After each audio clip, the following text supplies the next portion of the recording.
was just talking about an event I was at this weekend celebrating his legacy. One of the other things is I got to hear from adults and young people that his legacy is peace. Martin Luther King was a man of peace. And it's like, um, do do you know that most of the time he was arrested for disturbing the peace? That peace doesn't mean justice. That peace doesn't mean equality. Peace doesn't even necessarily mean freedom. Like on a lot of levels, prisons are filled with peace imposed by structure, order, and a kind of military set of guards.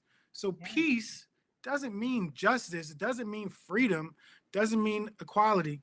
Number one, but number two, the Reverend Dr. Martin Luther King I know talked about the importance of nonviolence, but nonviolence through direct action. So it wasn't just like don't do anything. It was do something, but when violence comes to you, you have to actually meet that violence with love. Like that's a radical Christian, Buddhist, you know, philosophical approach to violence that somehow gets translated as peace. But like if it was peace, that violence would not have come. If it wasn't disturbing the peace, if it wasn't disturbing the kind of national order, the police would not have responded the way they did. The National Guard would not have responded the way they did. Local elected officials would not have responded the way they did. But they responded because through direct action, nonviolent direct action, he was able to challenge what it is that people were doing, what it is that people were saying, what kind of laws existed in communities, particularly that affected African Americans. At that time, African Americans were the largest second racial group in the United States of America. We see now that the Latino population represents 19% of the population, and last time I checked, African Americans represent 14% of the population. So we're in a different America.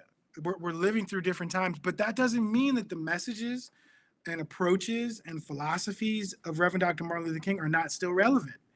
It actually means they're more relevant because on some levels, if you look at the kind of economic devastation experienced, particularly by communities of color more broadly and African Americans in particular in the United States, there's some reports that say that the economic gaps between Black and white are greater now than when Reverend Dr. Martin Luther King was alive. So if one of the things that he was fighting for, advocating for, petitioning for was jobs and justice, and we still are fighting for justice and still fighting for jobs and economic opportunity, it seems like his message should be more relevant today than ever. So the question becomes, how do we use MLK Day? In America right now, if we're lucky, people use it as a day of service, a day to go out and do good for other people, right? Go to neighborhoods and clean up, volunteer in soup kitchens, kind of the same way that people use Thanksgiving or even Christmas in some instances.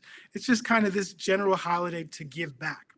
But what would happen if we actually use this holiday, this time, to reflect, to actually take the time to go to stores and buy books and read about what it is that the Reverend Dr. Martin Luther King was doing, why it is that he thought it was important to build coalitions across identities, why it was that his speeches were written and archived in a way that you can access them.